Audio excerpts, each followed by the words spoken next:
Padilim na nga pero wala pa si Emma. Dalawa kasi yung club niya and then nailagpas pa siya ng school bus. So parang it took an hour para makabalik ulit sila dito. So gabi na siya nung umuwi. Kaya pinag-prepare ko siya ng kanyang comfort food and it's Pancit Canton. Forgot the brand. Basta ito yung Pancit Canton na gustong gusto niya. So gumawa din ako ng mango shake to go with her Pancit Canton. So nag-boil din ako ng egg and then ang kanyang paboritong cucumber. Piniprepare ko na ngayon para pagdating niya, kakain na lang siya.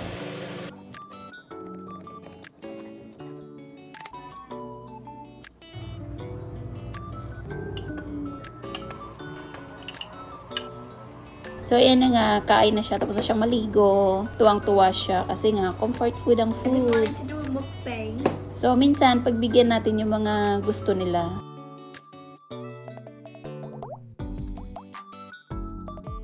Ayan, ubos. Very clean. Ubos.